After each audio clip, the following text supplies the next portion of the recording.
आई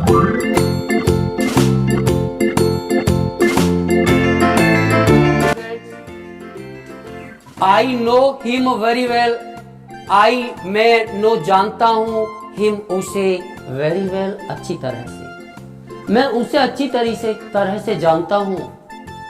इस वाक्य को हमें पैसिव वॉइस में बदलना है। तो पहली वीडियोज की तरह आप जानते हैं कि हमारे पास पैसिव फॉर्मूला है।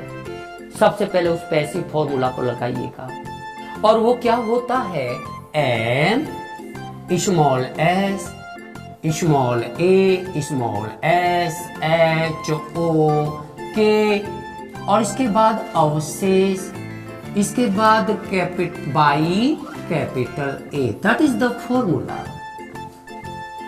लेकिन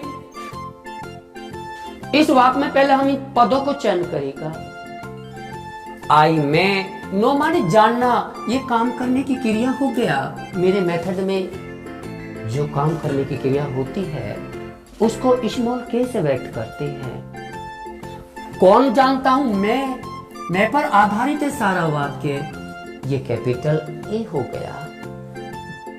किसी भी वाक्य में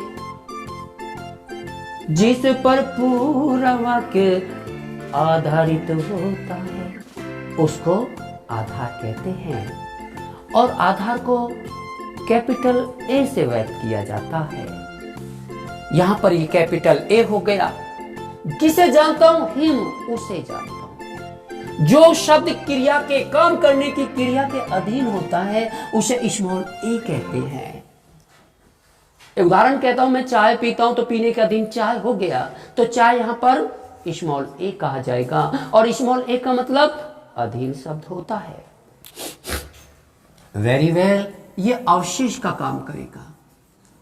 इसको आप अवशेष समझ लेंगे। अब आप सूत्र पे आएंगे। सूत्र में दो एस है, स्मॉल एस, पहला एस और दूसरा एस। अगर वाक्य के अंत में फुल स्टॉप होता है तो पहला एस काट दीजिए। अब आप देखिए, एम का मतलब मध्य प्रश्नवाचक शब्द। प्रश्नवाचक शब्द तो कोई है नहीं, वेयर, व्हाट, व्हेन आदि, तो आप इसे काट दें। आप यहां हिम को उठाकर स्मॉल ए की जगह लाएंगे, लेकिन स्मॉल ए को जैसे लाएंगे, क्योंकि कैपिटल ए की जगह बैठा है यहां पे, इसको कैपिटल ए रूप बना देंगे, यानी सब्जेक्टिव केस कर देंगे। हिम का सब्जेक्टिव केस होता है ही। ओके, एस यहां पे लिखा है, अगर एक्टिव वॉइस के वाक्य में के फर्स्ट फॉर्म हो और एस नहीं है, तो आपने देखा यहां के फर्स्ट फॉर्म है और एस इस वाक्य में है ही नहीं, तो वहां एस के स्थान पर आप डू समझिएगा। क्या समझिए? डू समझिए। और इसको डू समझते हुए डू के स्थान पर इज या एम या आर कर दो और के थर्ड फॉर्म कर दो। तो ये हमेशा याद रखिए, डू के स्थान पर इज या एम या आर कर दीजिए और के थर्ड फॉर्म कर दीजिए, तो थर्ड फॉर्म करते हैं। तो आपने देखा कि डू को किस में बदल दे, डू को काट के इसकी जगह हम इज या एम या आर कर दे और के थर्ड फॉर्म करते हैं। इस साथ के साथ करना है, कभी भूल जाओ आप। अगर आधार बेबहु एक वचन होता है, ही को हमेशा एक वचन माना जाता है, तो उसके साथ इज प्रयोग कर लीजिए। इनको काट दो तो ही इज हो गया।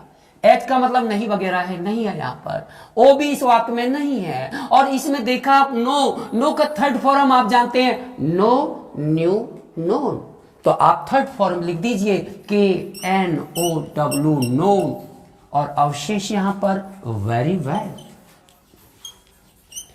इसके बाद बाई, और बाई के बाद कैपिटल है, आई लिखेंगे, लेकिन बाई प्रीपोजिशन है और प्रीपोजिशन के साथ क्या आता है?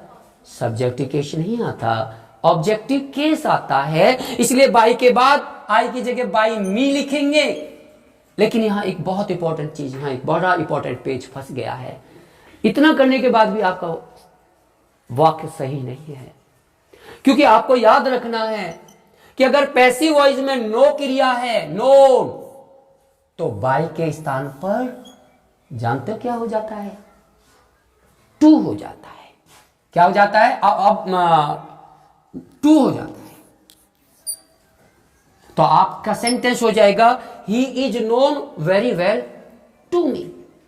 Okay, thank you, that's all. मेरी क्लास फ्री मुफ्त में मैं पढ़ाता हूं, किसी भी विद्यालय का बच्चा आ जाए, और जब भी मुझे वक्त मिलता है सुबह शाम या छुट्टी के दिन, मैं हमेशा आप लोगों को फ्री पढ़ाता हूं। Thank you so much. आपका अपना ग्रेटर नोएडा अशोका भाटी।